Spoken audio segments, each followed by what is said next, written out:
Essa semana, quinta-feira, estava preparando a mensagem para domingo. E o Senhor, interessante porque Ele tem me levado a refletir sobre essa questão do desprezo, da dor. E eu sei que uma mensagem dessa não tem muito a ver com o Natal, mas na verdade tem tudo a ver com o Natal. Aí talvez você possa pensar assim: puxa, o pastor Marcelo talvez tenha muitos traumas nesse negócio de Natal, né? Porque trazer, pode pôr o tema aí, como lidar com a dor do esquecimento e do desprezo. Aí você fala: puxa, o pastor Marcelo pode ter traumas com esse negócio de Natal. Não, não tenho não. Na verdade, minhas melhores lembranças familiares, elas estão vinculadas ao Natal. Porque no Natal era a época quando os meus primos vinham de Campinas. No Natal é quando nós podemos reencontrar a família. E graças a Deus, até hoje a gente está conseguindo fazer isso. Agora dia 24 eu devo ir a Tupã, reencontrar os meus parentes ali em Tupã, os familiares, ter um tempo com a minha avó. E a gente tem um tempo muito gostoso, né? E é bênção. Dia 25, Gilberto, já está virando tradição. Eu faço um arroz carreteiro. É que tem povo chique, né? Como a gente não é um povo muito chique, sempre tem churrasco no almoço. O que sobra do churrasco, eu pico tudo e faço um carreteiro no final do dia. Virou tradição já, né? E rapaz, é uma festa, é gostoso. Eu curto muito tudo isso. Eu, de fato, de coração, que essa mensagem eu já preguei aqui na PIB em 2012, se não me falha a memória. Eu estava ouvindo essa mensagem quinta-feira na internet, no YouTube. E o Espírito Santo muito claramente falou ao meu espírito: prega essa palavra. E eu fiz essa pergunta: Senhor, mas véspera de Natal, falar sobre dor, esquecimento, como é que ele, né? Falar de Davi de novo. Alguns pastores vieram pregar aqui, citaram Davi. Você mesmo, eu mesmo falei sobre Davi há um tempo atrás. E aliás, estou sempre citando, pregando sobre a vida, sobre a experiência dele. E de fato, queridos, eu senti a direção dele para trazer essa mensagem. Talvez haja uma única pessoa, todos precisamos da palavra, de uma forma ou de outra ela vai pegar você. Mas talvez haja aqui uma pessoa, ou no culto da noite, não sei, que precisa muito ouvir isso. É o que eu sinto no meu espírito com relação a essa palavra. Amém? Por isso, eu sinto a necessidade de orarmos mais uma vez. Eu peço que você abaixe a sua cabeça, feche os seus olhos. Eu queria que você pedisse, clamasse ao amado Espírito Santo que Ele fale poderosamente ao seu coração nesta manhã. Deus, aqui está o teu povo, que se chama pelo teu nome. Aqui está o teu povo, lavado, remido e comprado pelo sangue do Cordeiro. Deus, estamos diante da tua palavra. Amado Espírito Santo, nós precisamos que o Senhor fale conosco. Que não seja eu, que não seja o meu intelecto, o que eu acho, que seja o Senhor. Porque quando o Senhor fala, a cura, a libertação, quando o Senhor fala, é como bálsamo para as nossas almas. Quando o Senhor fala,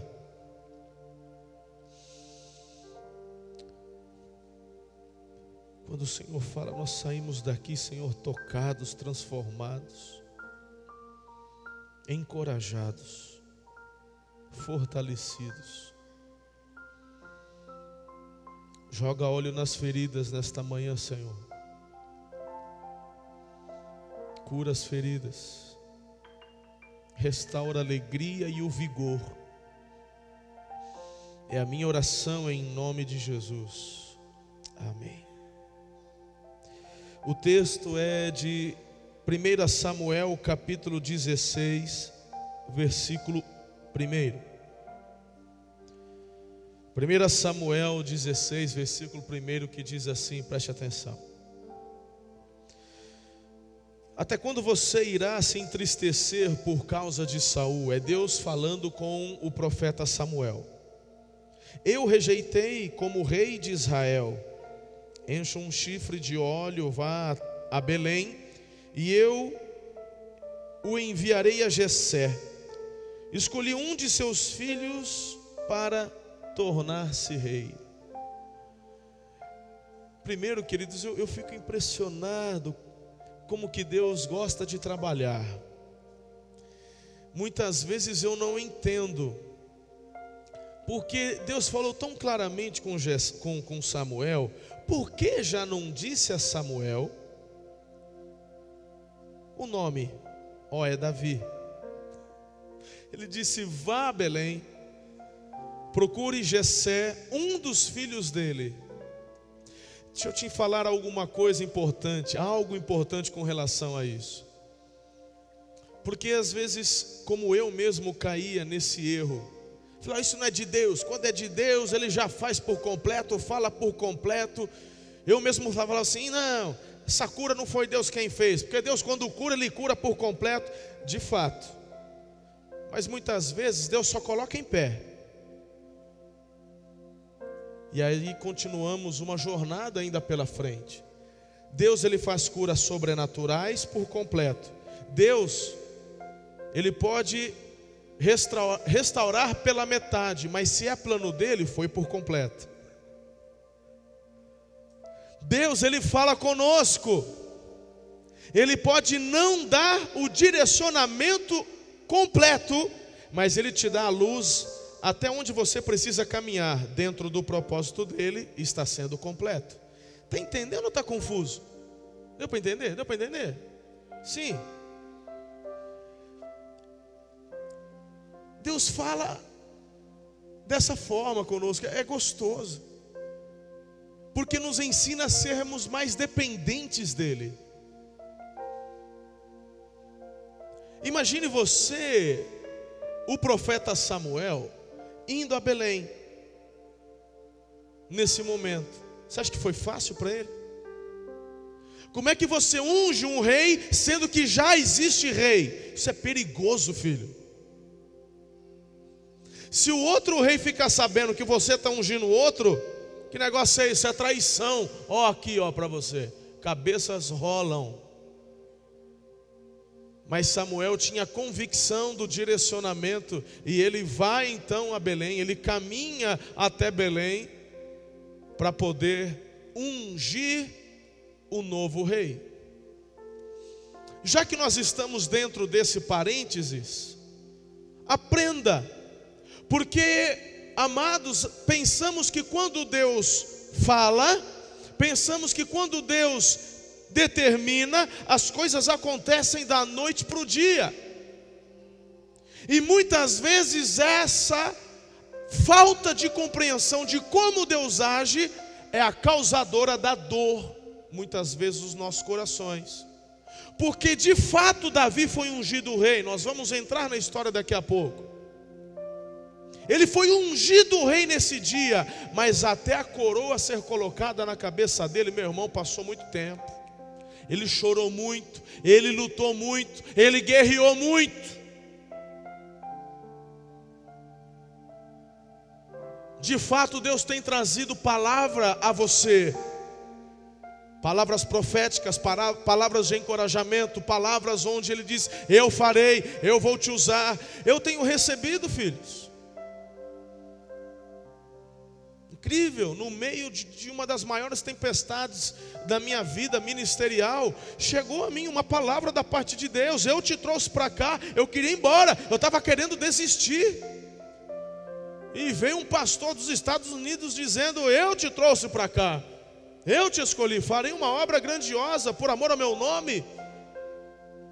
E eu poderia tomar a seguinte decisão: peraí, mas essa palavra não é de Deus, porque se foi Deus que me trouxe, por que eu estou chorando? Por que eu estou sofrendo? Por que há um levante? Por que as coisas não estão caminhando da forma como eu pensei que deveria ser?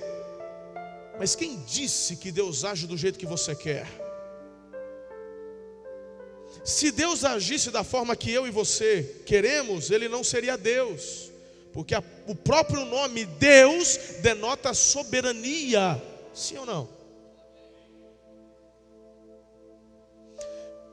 Veja, queridos, que compreender a forma como Deus age na vida do ser humano, isso traz cura, traz paz.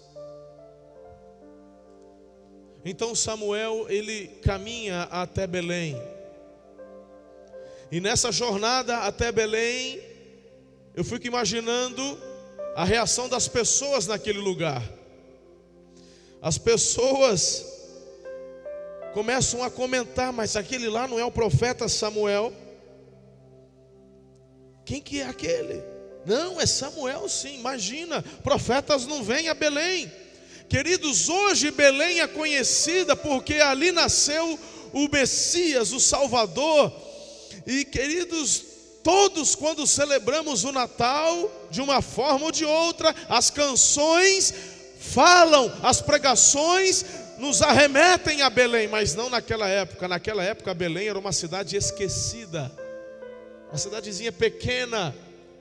Até mesmo porque, se o Messias, ele vem nascer numa manjedoura, para trazer a conotação de humildade, não ia cair bem ele nascer em Jerusalém, numa manjedoura. Então, o lugar era esquecido e o ambiente era humilde. Tudo se encaixa.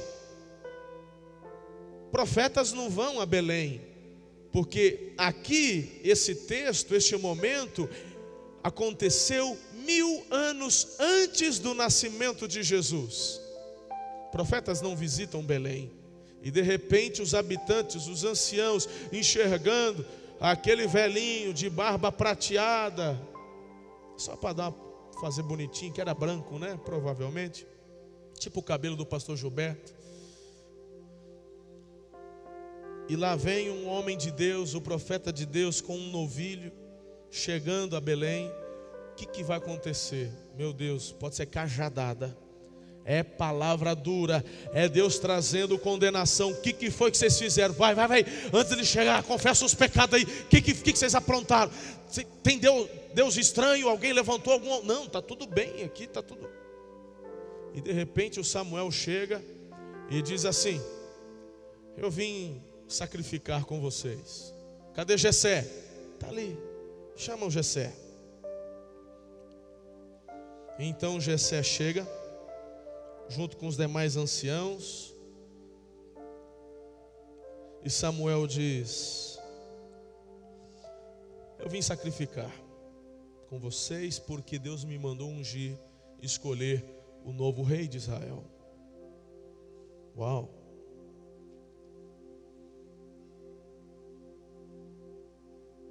Começa então a apresentação.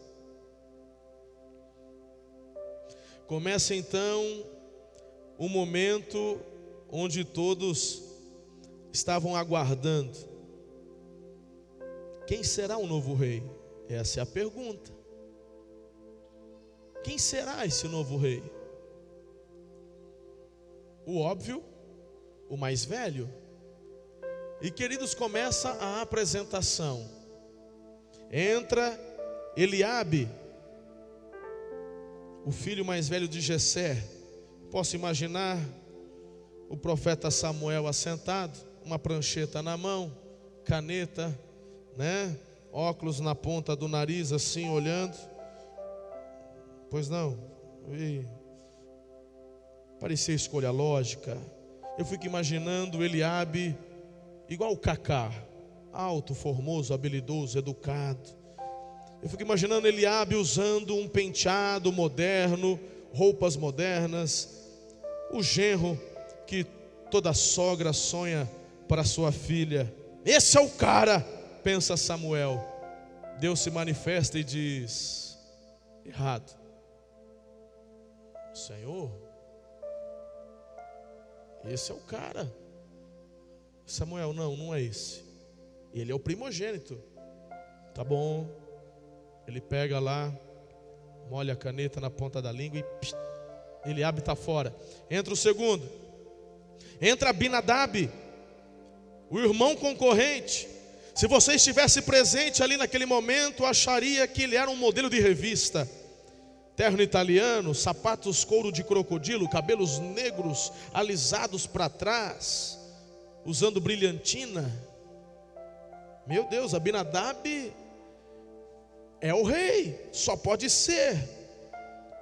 É um rei com estilo, talvez tenha pensado Samuel.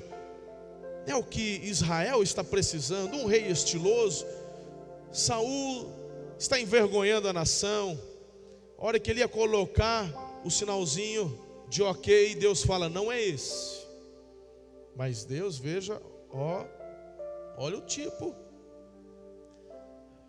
Samuel, macaco velho, já conhece bem, íntimo do Senhor, beleza. Próximo, entra o terceiro, Samá. Quando Samá entra, ele não é dos mais, digamos assim, sociáveis. Mas por outro lado, Samá era um homem muito inteligente, formado na Universidade de Belém, já inscrito em pós-graduação em Jerusalém, estava já com vistas a um doutorado no Egito.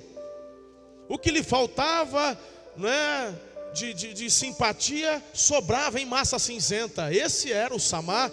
E aí o profeta dá uma piscadinha: Deus, o Senhor é fera mesmo, hein?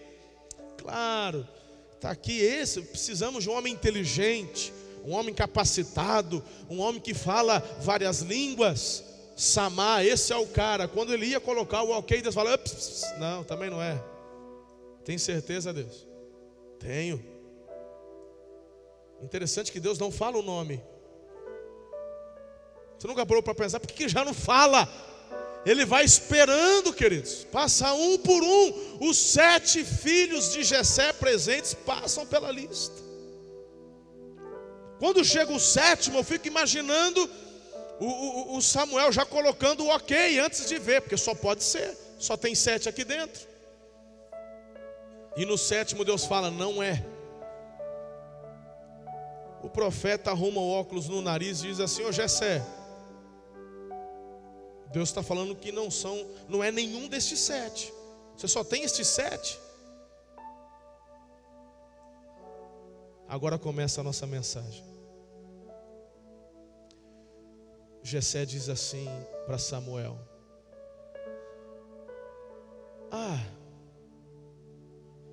tem um caçula. Essa palavra caçula no hebraico é Hagaton. Tem o Hagaton. O Hagaton, ele não é só, não denota apenas idade. O Hagaton, ele denota também a força dessa palavra no hebraico, denota posição. Hagaton significa: tem aquele café com leite, eu nem trouxe porque não conta, não vale, não serve. O Hagaton, ele cuida das ovelhas. O Hagaton, eu nem sei ao certo onde ele está. Eu não sou caçula da minha família, eu sou o primogênito, eu sou o mais velho. Mas, queridos, quantas vezes nos sentimos Hagatons? Quantas vezes nos sentimos desprezados? E quando chega esse final de ano, esse momento onde celebramos o amor, a fraternidade, porque é isso que simboliza a vinda de Jesus. Jesus veio ao mundo para morrer, nos dar salvação. Por quê? Porque o propósito de Deus é ter uma grande família.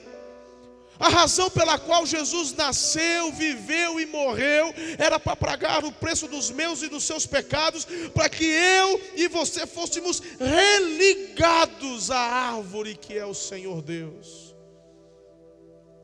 Porque o pecado nos cortou, estávamos separados. Ele nos resgata, nos traz de volta. O propósito de Deus, queridos, é ter uma grande família.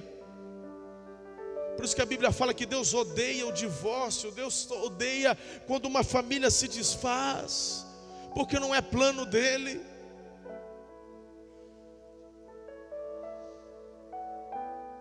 Chame, qual o nome dele? É Davi, Samuel. Chame Davi, chame o Ragaton. Eu posso imaginar nessa hora, Samá, Abinadab e os demais irmãos, talvez dando um sorriso com o canto da boca, dizendo: o profeta já deve estar de idade, ele já não consegue, ele não está conseguindo interpretar direito mais a vontade de Deus. Impossível Davi ser ele o escolhido de Deus. Se nós que somos irmãos, pais, se nós não damos nem atenção ao Ragaton, como assim ele vai ser rei sobre Israel? Perceba como Deus faz as coisas, queridos. Perdoe, eu me emociono porque eu vou pregando e Deus vai ministrando no meu coração. Ele vai falando comigo coisas pessoais.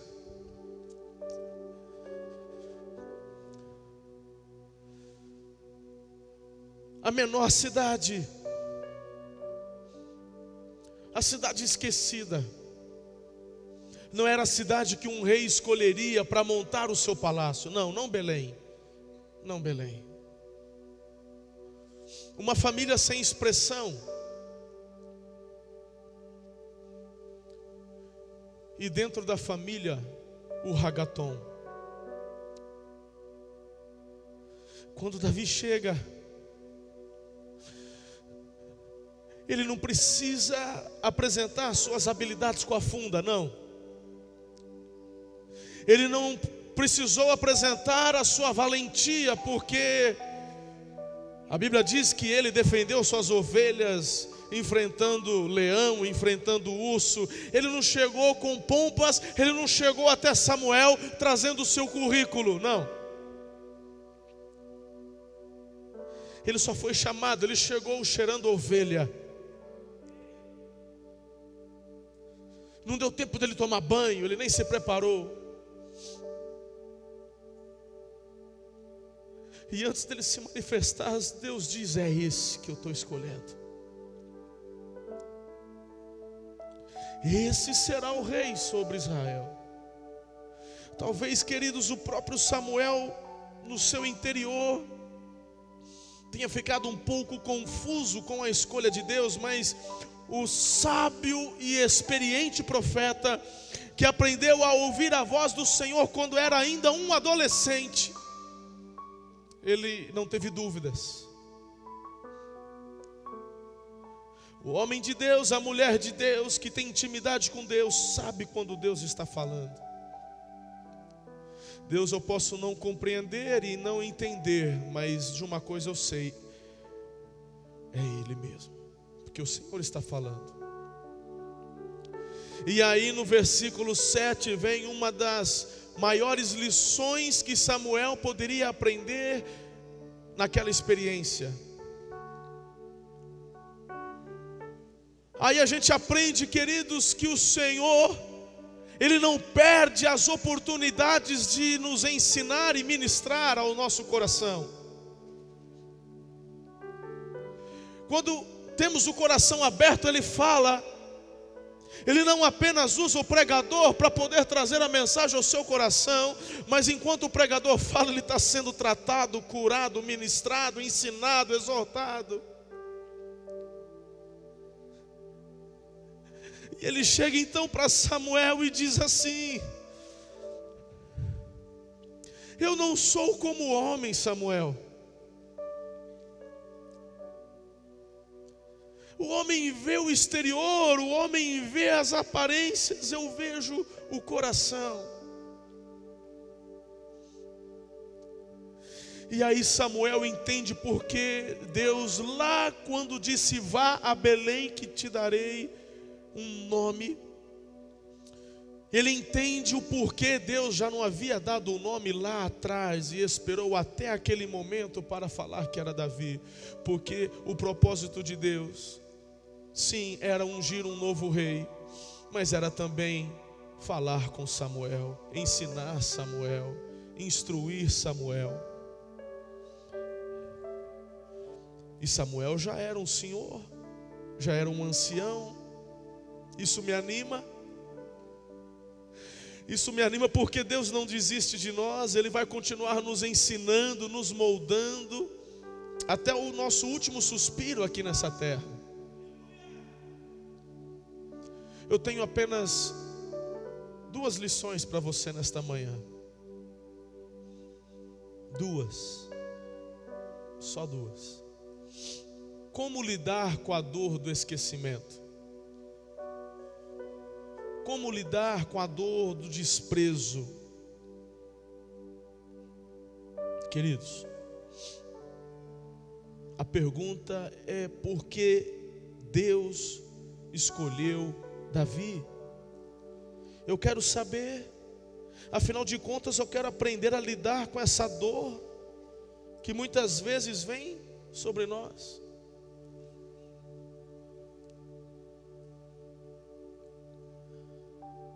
Talvez você, como eu, tenha passado todos os natais em família. Mas muitas vezes o lugar mais solitário é justamente no meio de uma grande multidão. Quem sabe essa palavra é para você, que tem o seu papai, sua mamãe, seus filhos. Quem sabe essa palavra é para você que tem todos ao seu redor, mas lá no seu interior há uma dor. A dor de um desprezo, a dor como se você fosse esquecido. A primeira lição que eu quero trazer para você, querido, é que você não deve se preocupar com o que os outros pensam. Se importe com o que o seu Criador pensa de você.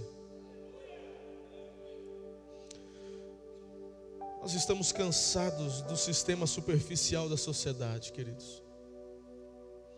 Somos classificados de acordo com os centímetros da nossa cintura, os metros quadrados da nossa casa. Somos classificados pela cor da nossa pele, pelo modelo e ano do nosso carro. Somos classificados pela marca das roupas que usamos, pela presença ou ausência de diplomas. O trabalho duro hoje é ignorado. A devoção não compensa. O chefe prefere a segmentação ao caráter. O professor escolhe alunos mimados em vez de alunos preparados. Os pais estão exibindo seus filhos preferidos e deixam os ragatons do lado de fora. Como é terrível o Golias da exclusão.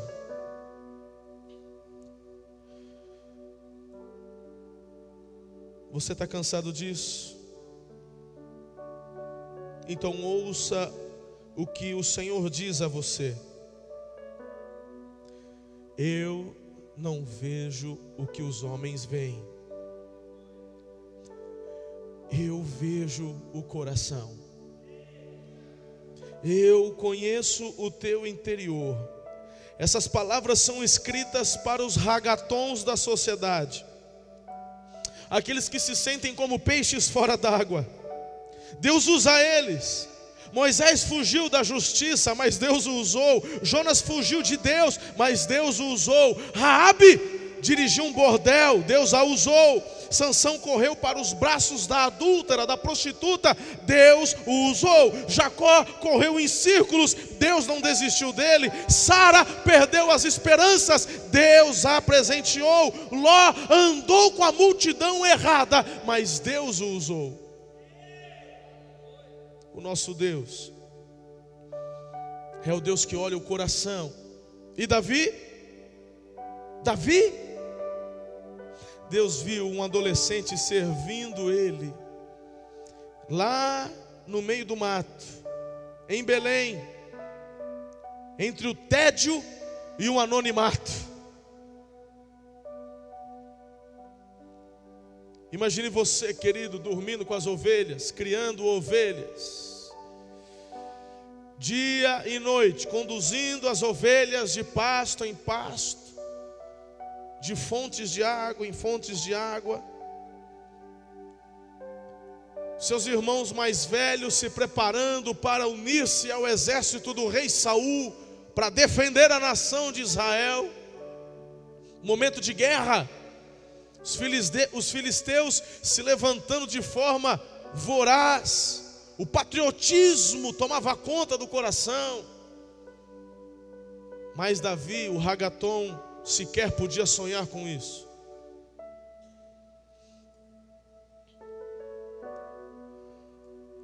O Davi foi desprezado pelo próprio pai. Pode parecer pesado isso, mas é a verdade. Porque Samuel disse: apresente-me seus filhos. Os 7 passaram. O Davi foi deixado de lado, ele foi desprezado. Meu irmão, ele era um improvável. O próprio pai olhava para Davi e pensava: pode ser qualquer um dos meus filhos, menos Davi, porque ele não tem capacidade para isso, ele é um ragaton.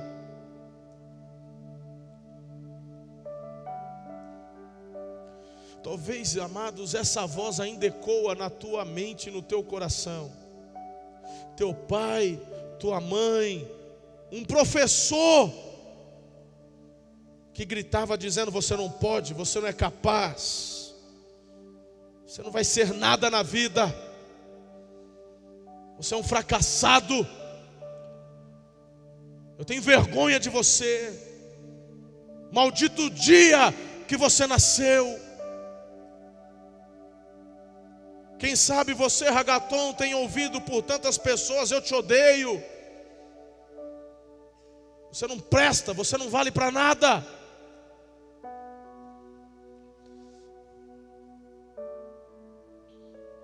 Davi foi desprezado por Saul. Davi foi desprezado por Golias. Mas ele não foi desprezado pelo Senhor. Quem sabe a dor que você está sentindo hoje, do desprezo e do esquecimento, não seja porque você está buscando o reconhecimento da forma errada e nas pessoas erradas. Porque o ser humano nem sempre sabe reconhecer. Nem sempre as pessoas vão retribuir ao bem que você fez ou está fazendo. Basta ir nos asilos. Vá ouvir as histórias. Você está reclamando da vida? Tem um grande asilo em Bilac, vá a Bilac. Tem outros aqui em Araçatuba da Metodista. Vá, separe um dia e vá a um asilo e diga assim: eu vou ouvir, eu não vou falar nada. Senta ao lado, de preferência daquele que está mais distante, isolado, e diga, pergunte a ele da história dele. Pergunte onde estão seus filhos, onde estão seus netos. De fato, há pessoas que não plantaram e por isso não colhem. Mas há pessoas que plantaram e também não estão colhendo. Porque muitas vezes o reconhecimento, quando esperamos das pessoas, muitas vezes ele não vem. Mas o Senhor é aquele que olha para você, ragaton, e diz: eu te escolhi, eu te amo, eu não abro mão de você, eu quero te levantar, eu quero te honrar. Deus viu o que ninguém viu. Deus viu um coração que buscava a Deus de toda vontade. Davi era um improvável, sim, era um ragaton, sim, mas era um homem que buscava a Deus, um jovem que ansiava por Deus, tinha fome de Deus, tinha sede de Deus. Pare de se preocupar com o que as pessoas estão pensando de você. Pare de tentar ser aceito usando roupas que você sequer tem condições de comprar para usar. Roupas envelhecem. Tem gente que ganha um salário mínimo e compra tênis de R$1.000. Quando você termina de pagar, você já está 2 modelos atrasados, porque a moda é assim, filho.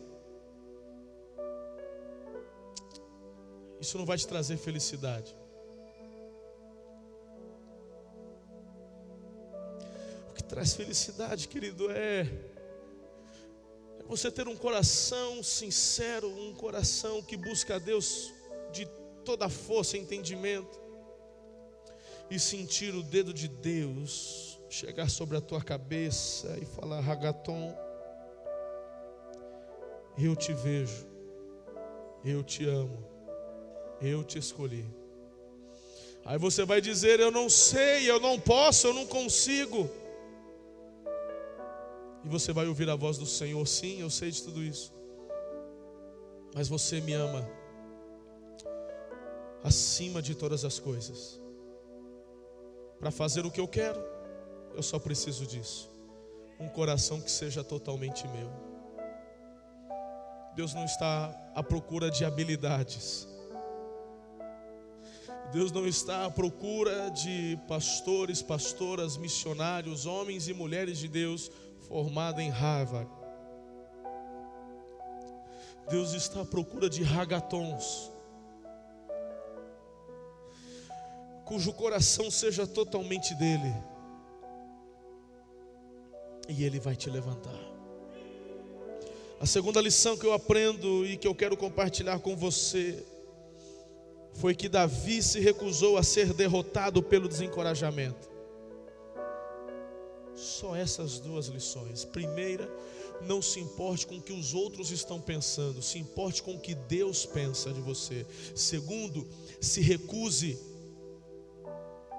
Depende de você. Se recuse ser derrotado pelo desencorajamento. Há um vídeo antigo, se não me engano foi de 2007. Eu queria que você ouvisse um pedacinho desse vídeo. É um concurso, não é um vídeo evangélico, nada disso.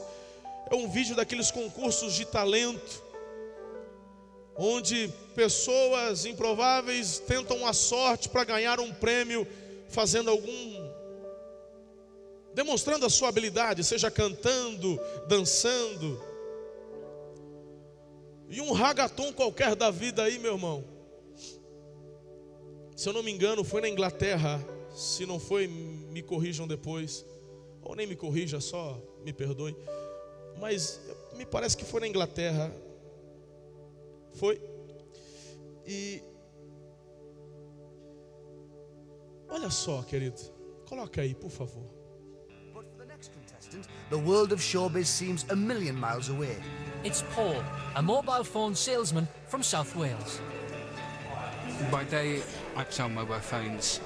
My dream is to vendedor, spend my life era doing vendedor de what I feel celular. I was born to do.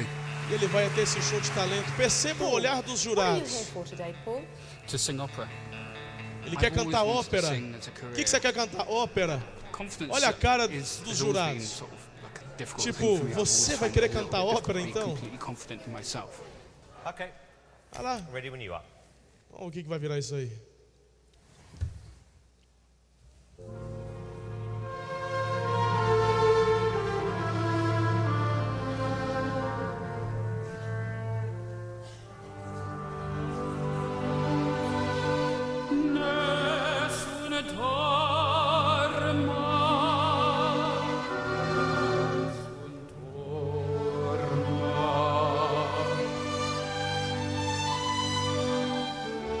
Mein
como Davi, filho.